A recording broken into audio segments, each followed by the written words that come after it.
Hi hello అండి, welcome to Bharat special. నేను మీ భారతి. ఎలా ఉన్నారండి అందరూ? నేనైతే చాలా బాగున్నాను అండ్ మీ అందరు కూడా చాలా బాగుండాలని కోరుకుంటున్నాను. అండ్ ఈరోజు వీడియోలో ఇన్స్టెంట్గా చేసుకునే ఒక మంచి బ్రేక్ఫాస్ట్ని చూపించిపోతున్నాయండి. అండ్ అది కూడా చాలా హెల్తీగా అండ్ అలానే వెయిట్ లాస్కి కూడా ఉపయోగపడుతుంది.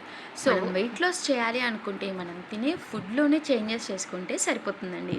అండ్ ఈ రెసిపీ చూసే ముందు మన ఛానల్ కనుక ఎవరైనా ఫస్ట్ టైం చూస్తున్నామంటే ప్లీజ్ సబ్స్క్రైబ్ చేయండి, అలానే పక్కనున్న బెల్ ఐకాన్ కూడా హిట్ చేయండి.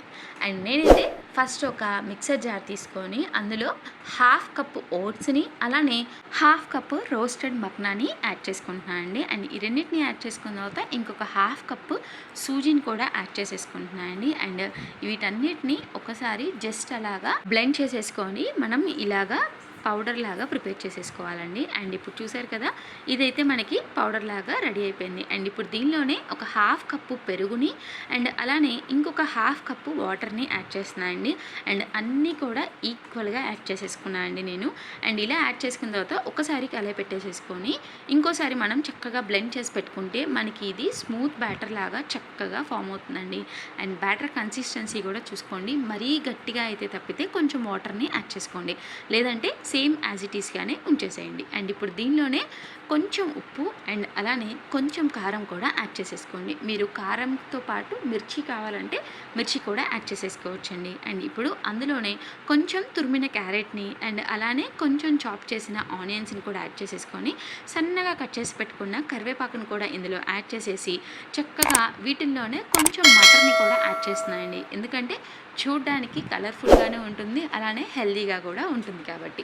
సో వీటన్నిటిని యాడ్ చేసిన తర్వాత చక్కగా అన్నిటినీ కూడా కంబైన్ చేసేసుకొని మనం ఒక పక్కన పెట్టేసేసుకోవాలండి.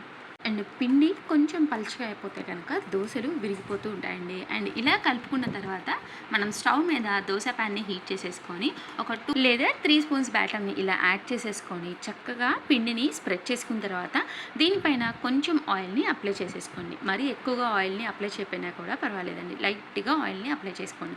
ఇలా ఆయిల్ని అప్లై చేసుకున్న తర్వాత మీరు లో టు మీడియం ఫ్లేమ్లో పెట్టుకొని కుక్ చేసుకున్న తర్వాత ఇలా చక్కగా ఒక సైడ్ కాలిన తర్వాత ఇంకో వైపుకి కూడా దోశ తిప్పేసేసుకొని ఒక 2 మినిట్స్ పాటు అలానే ఉంచేసుకుంటే మనకి దోశ అనేది చక్కగా టేస్టీగా అసలు చాలా మెత్తగా కూడా వస్తుందండి. ఈ రెసిపీ పిల్లలకైనా పెద్దవాళ్ళకైనా కూడా చక్కగా నచ్చుతుందండి. అండ్ అలానే లంచ్ బాక్స్లో కూడా చాలా టేస్టీగా ఉంటుంది, వాళ్ళకు కూడా ఇలా కలర్ఫుల్గా చాలా బాగా కూడా నచ్చుతుంది. అండ్ ఈ రెసిపీ మీకు నచ్చితే కనుక లైక్ చేసి షేర్ చేయడం మాత్రం మర్చిపోకండి. Thank you for watching. Signing off మీ భారతి.